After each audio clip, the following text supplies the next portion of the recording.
नमस्कार दोस्तों, डेट है आज की 25 दिसंबर 2020।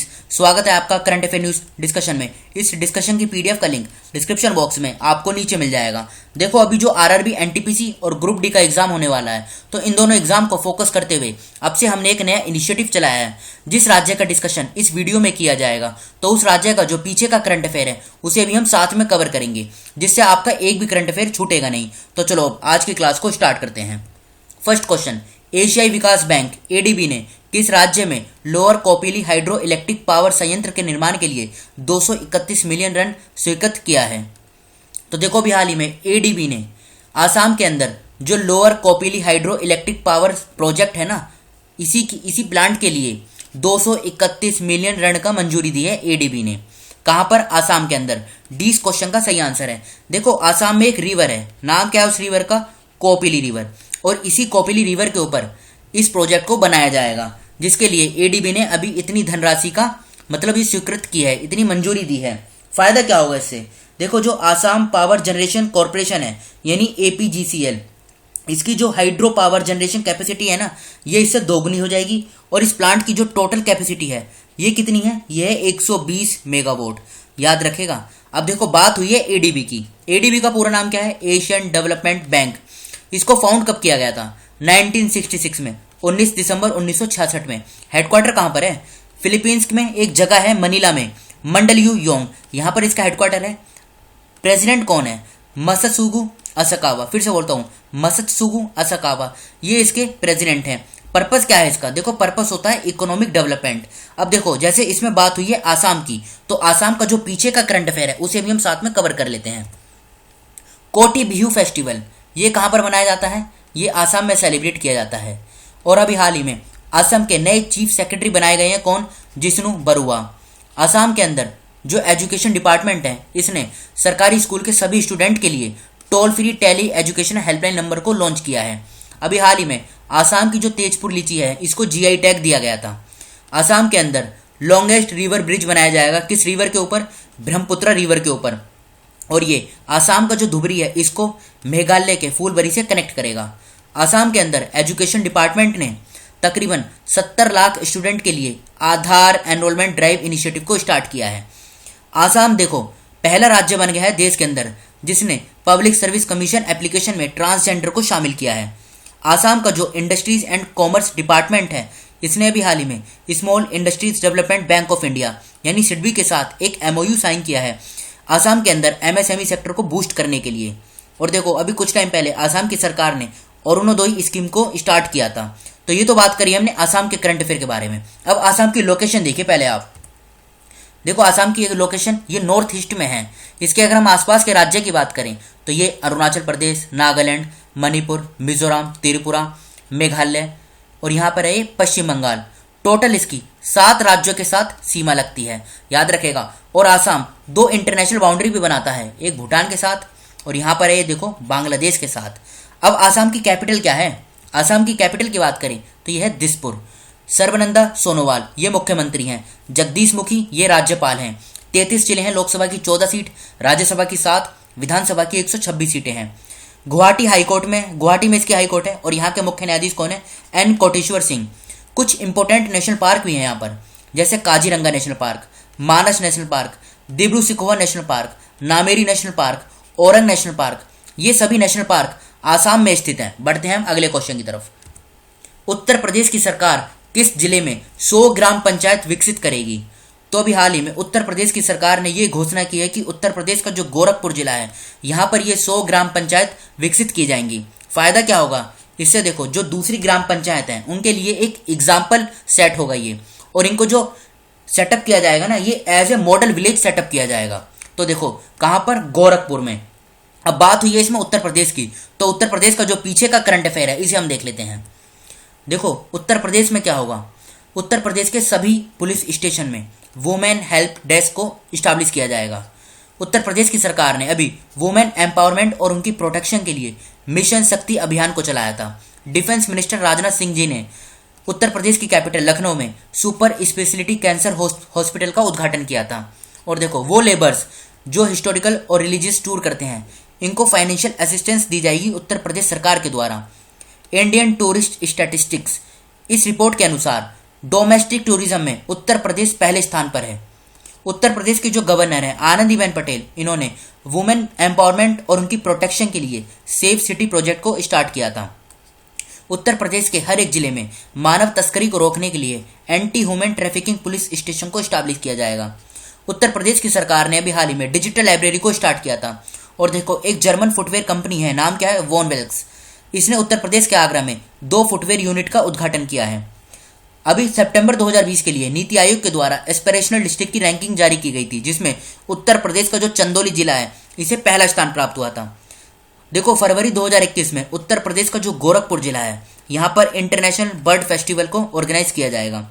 और अभी कुछ टाइम पहले उत्तर प्रदेश की सरकार ने मिशन रोजगार अभियान को स्टार्ट किया था। अब बढ़ते हैं अब उत्तर प्रदेश की पहले आप लोकेशन देखिए उत्तर प्रदेश की लोकेशन ये है। इसके अगर हम आसपास के राज्यों की बात करें तो ऊपर उत्तराखंड, हिमाचल प्रदेश, हरियाणा, ये दिल्ली है, राजस्थान, मध्य प्रदेश, छत्तीसगढ़, झारखंड और बिहार। इसमें एक तो है यूटी जो है दिल्ली, और 8 है राज्य है। इनके साथ उत्तर प्रदेश की सीमा लगती है। कैपिटल क्या है उत्तर प्रदेश की? देखो, कैपिटल है लखनऊ। योगी आदित्यनाथ ये मुख्यमंत्री हैं। आनंदीबेन पटेल ये राज्यपाल हैं। 75 जिले हैं, लोकसभा की 80 सीट, राज्यसभा की 31, विधानसभा की 403 और विधान परिषद की 100 सीटें हैं। ये सभी सीटें दूसरे राज्य के कंपैरिजन में उत्तर प्रदेश में सबसे ज्यादा हैं। इलाहाबाद में इसकी हाई कोर्ट है। गोविंद माथुर यहाँ के मुख्य न्यायाधीश हैं। 2 इंपोर्टेंट नेशनल पार्क हैं यहाँ पे। देखो, एक तो है दुधवा नेशनल पार्क और दूसरा है पीलीभीत टाइगर रिजर्व। ये दोनों उत्तर प्रदेश में ही स्थित हैं। बढ़ते हैं हम अगले क्वेश्चन की तरफ। किस राज्य के स्वास्थ्य विभाग ने महामारी के बीच विशेषज्ञ डॉक्टरों, चिकित्सा अधिकारियों और दंत चिकित्सकों के विशेष भत्ते को बढ़ाने का फैसला किया है? तो अभी हाल ही में कर्नाटक का जो स्वास्थ्य विभाग है, इन्होंने ये फैसला किया है। सी इस क्वेश्चन का सही आंसर है। देखो, कितना बढ़ाया जाएगा ये सब इंपॉर्टेंट नहीं है। जैसे कि एमबीबीएस और बीडीएस जो डॉक्टर होंगे ना, जिनको 6 साल का एक्सपीरियंस है, इनका जो अभी भत्ता था 21,000 रुपये है, तो इसको बढ़ाकर कर दिया जाएगा कितना, 30,500। देखो, ये सब इंपॉर्टेंट नहीं है, बस याद रखेगा ये कर्नाटक की स्वास्थ्य विभाग ने ये अभी फैसला किया है। अब कर्नाटक का जो पीछे का करंट अफेयर है उसे हम देख लेते हैं। अभी हाल ही में कर्नाटक का 31वां जिला बना है विजयनगर। दूसरा पॉइंट, भारत का पहला चंदन संग्रहालय यानी सैंडलवुड म्यूजियम ये ओपन किया गया है कर्नाटक में। क्रिकेटर केएल राहुल को कर्नाटक की सरकार के द्वारा एकलव्य अवार्ड से सम्मानित किया गया था। और देखो, कर्नाटक की कैपिटल बैंगलोर में आम आदमी क्लिनिक, दिल्ली में जैसे मोहल्ला क्लिनिक है उसी के आधार पर है ये आम आदमी क्लिनिक, इसको ओपन किया गया है। और देखो, पब्लिक अफेयर इंडेक्स 2020 में कर्नाटक चौथे ही स्थान पे था। कर्नाटक की कैबिनेट ने अभी इंडस्ट्रियल पॉलिसी फॉर 2020-25 को अप्रूवल दिया है। चाइल्ड एडॉप्शन रिसोर्स अथॉरिटी कारा, देखो इसने भी एक डाटा जारी किया था जिसमें 1 अप्रैल 2019 से लेके 31 मार्च 2020 के बीच में सबसे ज्यादा जो गोद बच्चे लिए गए थे ये किस राज्य में लिए गए थे? तो पहले पे तो था महाराष्ट्र और दूसरा स्थान प्राप्त हुआ इसमें कर्नाटक को। तो ये थे हमारे कर्नाटक के करंट अफेयर। अब कर्नाटक की लोकेशन देखिए पहले आप। देखो, ये है यहाँ पर कर्नाटक। अगर इसके हम आसपास के राज्यों की बात करें तो ऊपर है महाराष्ट्र, तेलंगाना, आंध्र प्रदेश, तमिलनाडु, केरला और यह है गोवा। टोटल इसकी इन 6 राज्यों के साथ सीमा लगती है कर्नाटक की। इसकी कैपिटल की बात करें तो कैपिटल क्या है? कैपिटल है इसकी देखो बैंगलोर, ये यहाँ पर है। बीएस येदियुरप्पा ये मुख्यमंत्री हैं। वाजुभाई वाला ये राज्यपाल हैं। 31 जिले हैं, लोकसभा की 28 सीट, राज्यसभा की 12, विधानसभा की 224, विधान परिषद की 75 सीटें हैं। बैंगलोर में इसकी हाईकोर्ट है। अभय श्रीनिवास ओका ये मुख्य न्यायाधीश हैं। कुछ इंपोर्टेंट नेशनल पार्क हैं यहाँ पे, Nagarhole national park, Bandipur national park, Bannerghatta national park, Kudremukh national park, Kabini wild life sanctuary, Brahmagiri wild life sanctuary और दंदेली वाइल्ड लाइफ सेंचुरी। ये सभी सेंचुरी और नेशनल पार्क ये कर्नाटक में स्थित हैं। अब बढ़ते हैं हम अगले क्वेश्चन की तरफ। भारत ने किस देश के साथ 23 दिसंबर 2020 को डिजिटल वीडियो कॉन्फ्रेंस के माध्यम से विचार विमर्श किया? तो अभी हाल ही में भारत ने दक्षिण कोरिया, साउथ कोरिया के साथ 23 दिसंबर 2020 को विचार विमर्श किया। देखो, इसमें काफ़ी सारे मुद्दों पे बात हुई, जैसे अभी कोविड-19 की जो सिचुएशन है इसको किस तरीके से टैकल किया जाएगा और बायलैटरल रिलेशन को किस तरीके से आगे बढ़ाया जाएगा। अब इंपॉर्टेंट है ये साउथ कोरिया। साउथ कोरिया की लोकेशन देखिए पहले आप। देखो, ये है साउथ कोरिया, ऊपर है नॉर्थ कोरिया, ये चाइना है, इधर सी ऑफ जापान है, ये येलो सी है, ईस्ट चाइना सी है और ये है यहाँ पर देखो जापान। तो इसमें बात हुई है साउथ कोरिया की। इसकी कैपिटल क्या है? इसकी कैपिटल है सियोल। अब लगे हाथ नॉर्थ कोरिया की कैपिटल भी देख लीजिए आप, प्योंगयांग। देखो नॉर्थ कोरिया ऊपर है, साउथ कोरिया नीचे है, इसके बीच में एक लाइन है, कौन सी लाइन इनको मतलब सेपरेट करती है, तो ये है 38 डिग्री पैरेलल लाइन, याद रखेगा 38 डिग्री पैरेलल लाइन इन दोनों को सेपरेट करती है। अब बढ़ते हैं हम अगले क्वेश्चन की तरफ। जन रसोई का शुभारंभ किसने किया, तो अभी हाल ही में देखो बीजेपी एमपी हैं, दिल्ली की जो ईस्ट संसदीय क्षेत्र है ना वहां से, नाम क्या है इनका, ये है गौतम गंभीर। 20 क्वेश्चन का सही आंसर है। इन्होंने अभी जन रसोई को स्टार्ट किया, कहाँ पर, गांधीनगर जो है ना ईस्ट दिल्ली में, यहाँ पर इन्होंने स्टार्ट किया है। कब, 24 दिसंबर यानी कल स्टार्ट किया है।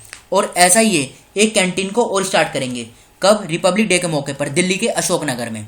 इसमें होगा क्या, देखो इसमें जो जरूरतमंद लोग हैं ना उनको दोपहर का यानी लंच का खाना मिलेगा, कितने रुपए में, 1 रुपए में, याद रखेगा, इंपॉर्टेंट है। इस तरीके के क्वेश्चन एग्जाम में पूछे जाते हैं। तो इसको दिल्ली में लॉन्च किया गया है, किसके द्वारा, गौतम गंभीर के द्वारा। बढ़ते हैं हम अगले क्वेश्चन की तरफ। आदित्यनाथ दास को किस राज्य का मुख्य सचिव नियुक्त किया गया है, तो अभी हाल ही में आदित्यनाथ दास को आंध्र प्रदेश का चीफ सेक्रेटरी अपॉइंट किया गया है। ए इस क्वेश्चन का सही आंसर है। अब देखो अभी हाल ही में जो अपॉइंटमेंट हुई है उनको भी हम देख लेते हैं। जैसे सत्येंद्र गर्ग, ये जो सत्येंद्र गर्ग है ना, इनको अभी हाल ही में अंडमान और निकोबार का नया डीजीपी यानी director general of police appoint किया गया है। एसके सिंघल को बिहार का डीजीपी अपॉइंट किया गया है। मोहम्मद रफीक को मध्य प्रदेश की जो हाई कोर्ट है, कहाँ पर है ये, जबलपुर में, यहाँ का नया मुख्य न्यायाधीश अपॉइंट किया गया है। विनीत अग्रवाल को एसोचैम क्या है, ये एक ट्रेड एसोसिएशन है, इसका अध्यक्ष अपॉइंट किया गया है। तो देखो ये क्वेश्चन भी इंपॉर्टेंट है, एग्जाम में पूछा जा सकता है। बढ़ते हैं हम अगले क्वेश्चन की तरफ। खेल मंत्री किरेन रिजिजू ने भारत में कितने खेलो India state centre of excellence का उद्घाटन किया है, तो इसमें बस आप ये याद रखिएगा कि खेल मंत्री किरेन रिजिजू ने भारत में total 8 Khelo India state centre of excellence का उद्घाटन किया है। बी इस क्वेश्चन का सही आंसर है। सीमा सुरक्षा बल भारत और बॉर्डर गार्ड बांग्लादेश, ये बीजीबी के बीच 51वीं डीजी सत्र की वार्ता किस शहर में हुई, तो देखो अभी हाल ही में ये हुई आसाम के गुवाहाटी में। अब इंपॉर्टेंट क्या है, इंपॉर्टेंट है ये बीएसएफ और बांग्लादेश, क्योंकि ये जो बीजीबी है ना, नाम से जाहिर होता है बॉर्डर गार्ड बांग्लादेश। सबसे पहले बीएसएफ की बात करते हैं। बीएसएफ, इसका गठन कब हुआ था, तो देखो इस बॉडी का गठन कब किया गया था, 1 दिसंबर 1965 को। इसके अगर हम हेडक्वार्टर की बात करें तो नई दिल्ली में इसका हेडक्वार्टर है। और देखो ये है क्या, पाकिस्तान और बांग्लादेश इन दोनों के बॉर्डर पर ये निगरानी करती है। अगर इसके हम चेयरमैन की बात करें तो ये हैं राकेश अस्थाना, मतलब इसके जो हेड हैं कौन है, राकेश अस्थाना। अब बात करते हैं बांग्लादेश की। बांग्लादेश की करेंसी क्या है, ये है बांग्लादेशी टका। यहाँ की अगर हम कैपिटल की बात करें तो ढाका इसकी कैपिटल है। प्रधानमंत्री कौन है, यह है शेख हसीना। राष्ट्रपति की बात करें, प्रेसिडेंट कौन है, अब्दुल हमीद, याद रखेगा। तो इस क्वेश्चन का डी गुवाहाटी सही आंसर है। राष्ट्रीय उपभोक्ता दिवस ये कब मनाया जाता है, तो देखो नेशनल कंज्यूमर राइट्स डे ये हर साल 24 दिसंबर को मनाया जाता है। डी इस क्वेश्चन का सही आंसर है। बनाने का मकसद क्या होता है इसको, देखो लोगों की जो इंपोर्टेंस है, कंज्यूमर की इंपोर्टेंस, उनके अधिकार और उनकी जो रेस्पॉन्सिबिलिटी है, इसके बारे में लोगों के बीच में जागरूकता फैलाना। और 24 दिसंबर 1986 को कंज्यूमर प्रोटेक्शन एक्ट, यहाँ पे लिख देता हूँ, कंज्यूमर प्रोटेक्शन एक्ट 1986 इसको अप्रूवल मिला था और ये फिर फोर्स में आया था। देखो मकसद ये भी होता है बनाने का, जो डिफरेंट टाइप की एक्सप्लॉइटेशन होती है ना, इनसे कंज्यूमर को बचाया जा सके। तो ये तो बनाया जाता है 24 दिसंबर को। बात करें हम दूसरे ऑप्शन की, जैसे 20 दिसंबर को क्या मनाया जाता है, 20 दिसंबर को मनाया जाता है 20 दिसंबर को मनाया जाता है क्या, इंटरनेशनल ह्यूमन सॉलिडेरिटी डे, अंतर्राष्ट्रीय मानव एकजुटता दिवस। इंटरनेशनल माउंटेन डे ये तो 11 दिसंबर को मनाया जाता है। 22 दिसंबर को क्या मनाया जाता है, नेशनल मैथमेटिक्स डे। और 23 दिसंबर को कल ही हमने पढ़ा था नेशनल फार्मर्स डे, ये मनाया जाता है। फिर से बोलता हूँ, 20 दिसंबर को अंतर्राष्ट्रीय मानव एकजुटता दिवस, 22 दिसंबर को क्या मनाया जाता है, नेशनल मैथमेटिक्स डे, 23 दिसंबर को नेशनल फार्मर्स डे और 24 दिसंबर को नेशनल कंज्यूमर राइट्स डे, ये मनाया जाता है। बढ़ते हैं हम अगले क्वेश्चन की तरफ। जलीकट्टू त्योहार किस राज्य में मनाया जाता है, तो देखो इसको मनाया जाता है तमिलनाडु में। अब ये न्यूज़ में क्यों था, अभी हाल ही में कोविड-19 सिचुएशन के बीच तमिलनाडु की सरकार ने जलीकट्टू त्योहार को मनाने का अप्रूवल दे दिया है, लेकिन कुछ गाइडलाइन दी गई हैं, जैसे 150 से ज़्यादा इसमें प्लेयर शामिल नहीं होंगे, कोविड-19 का टेस्ट कराना पड़ेगा ये प्लेयर शामिल होने के लिए इस फेस्टिवल के अंदर। तो देखो ये जो इवेंट आयोजित होता है ना, ये होता है तमिलनाडु में। अब देखो तमिलनाडु के बारे में ना हम कल डिटेल से पढ़ेंगे, इसका जो पीछे का करंट अफेयर है इसे भी हम साथ में कवर करेंगे। तो अब हम उन क्वेश्चनों को देखते हैं जिनको हमने कल पूछा था। इस क्वेश्चन को कल पूछा गया था, शाहीन ईगल 9th अभ्यास किन दो देशों के बीच हुआ। तो देखो अभी हाल ही में इसका 2020 में 9th एडिशन आयोजित हुआ, तो ये होता है पाकिस्तान और चीन के बीच में। डी इस क्वेश्चन का सही आंसर है। जलवायु परिवर्तन प्रदर्शन सूचकांक में भारत किस स्थान पर रहा। तो देखो इस क्वेश्चन का बी आंसर सही है, भारत इसमें 10वें स्थान पर रहा और काफी स्टूडेंट ने इन दोनों का आंसर सही बताया था। अब आज के क्वेश्चन जो आपके लिए हैं, जिनका आंसर आपको कमेंट बॉक्स में खुद से बताना है। पहला क्वेश्चन, किस राज्य के गवर्नर ने इसरो के अध्यक्ष को डॉक्टर ऑफ साइंस की उपाधि से सम्मानित किया है। तो इस क्वेश्चन का आंसर आपको बताना है। भारत किस वर्ष G20 शिखर सम्मेलन की मेजबानी करेगा। तो देखो इन दोनों क्वेश्चन का आंसर आपको बताना है कमेंट बॉक्स में। तो फिलहाल इस डिस्कशन को हम यहीं पे रोकते हैं। जो स्टूडेंट फर्स्ट टाइम चैनल पर विजिट कर रहे हैं वो इस चैनल को सब्सक्राइब कर लीजिए, जिससे नई वीडियो अपलोड होते ही उसका नोटिफिकेशन सबसे पहले आपको मिल सके। Thank you.